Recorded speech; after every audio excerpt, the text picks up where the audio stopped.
Coba deh, kalau dengar kata Oceania, apa sih yang langsung kepikiran? Mungkin pantai-pantai yang indah ya, pulau-pulau terpencil, pokoknya gambaran yang sempurna banget. Tapi, di balik gambar kartu pos itu, ada sebuah dunia yang jauh lebih rumit. Dan jujur, jauh lebih menarik. Yuk kita lihat lebih dalam. Dan, ya, wajar banget sih kalau kita mikirnya begini. Gambaran surga yang damai dan terpencil ini kan yang sering kita lihat di mana-mana. Ini citra yang kita semua kenal. Tapi, citra ini sebetulnya cuma sebagian kecil banget dari cerita yang sebenarnya. Jadi, pertanyaannya adalah, emangnya cerita tentang Oceania cuma sebatas sorga tropis aja? Gimana dengan ribuan budayanya, sejarahnya yang panjang banget, dan tantangan-tantangan modern yang sangat nyata? Jawabannya tentu saja enggak. Yuk kita coba kupas lapis demi lapis. Oke, kalau dari luas daratannya aja, Oceania memang benua terkecil. Tapi coba deh lihat petanya. Daratan itu kan cuma titik-titik kecil di tengah lautan yang, wah, luasnya luar biasa. Jadi identitas Oceania yang sesungguhnya itu bukan di daratannya, tapi justru di air yang menghubungkan semuanya. Inilah yang bikin Oceania sering disebut benua cair. Nah, konsep benua cair ini penting banget. Di bagian pertama ini, kita bakal lihat gimana samudra itu benar-benar jadi penentu segalanya di sini, mulai dari namanya sampai cara kita memahaminya. Bahkan namanya aja, Oceania, itu asalnya dari laut loh. Kata ini diambil dari bahasa Yunani kuno, Okeanos, samudra mitos yang katanya mengelilingi seluruh dunia. Ini nunjukin kalau dari dulu, orang-orang udah sadar. Kalau mau ngertiin wilayah ini, kita harus mulai dari airnya. Nah, biar gampang, para ahli geografi biasanya bagi Oceania jadi 4 wilayah. Pertama, ada Australasia, yang isinya tentu aja Australia dan Selandia Baru. Terus ada 3 gugusan kepulauan, Melanesia atau pulau-pulau hitam, lalu Mikronesia si pulau-pulau kecil, dan Polinesia yang artinya banyak pulau. Dan kalau ditarik garis, bentuknya kayak segitiga raksasa di Pasifik. Oke, geografi itu kan cuma panggungnya ya. Sekarang, siapa aja nih para pemainnya?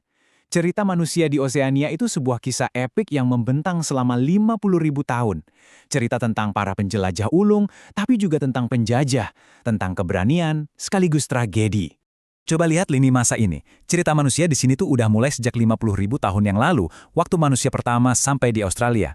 Ribuan tahun kemudian, para pelaut Austronesia yang luar biasa hebat berhasil menaklukkan Pasifik. Nah, kontak dengan orang Eropa kayak James Cook itu baru terjadi belum lama ini, yang sayangnya kemudian memicu era kolonialisme dan akhirnya memunculkan gerakan kemerdekaan di seluruh kawasan ini.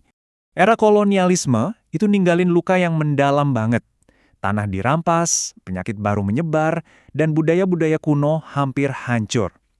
Salah satu praktek yang paling kejam itu namanya blackbirding, di mana penduduk pulau diculik buat dijadiin pekerja paksa.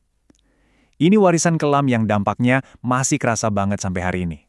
Nah, dari sejarah yang rumit itu, muncullah Oceania yang kita kenal sekarang.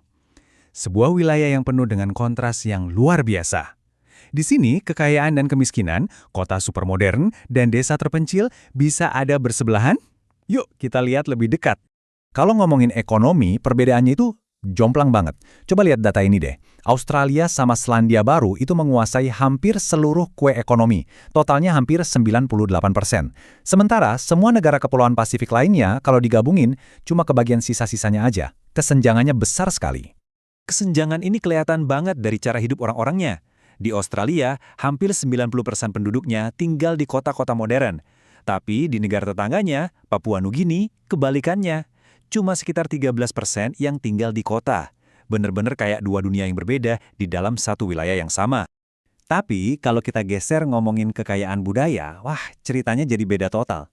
Bayangin aja, ada lebih dari 1.200 bahasa yang dipakai di seluruh Oceania. Papua Nugini sendiri aja punya lebih dari 800 bahasa. Ini luar biasa, menjadikannya salah satu tempat dengan keragaman budaya paling padat di muka bumi.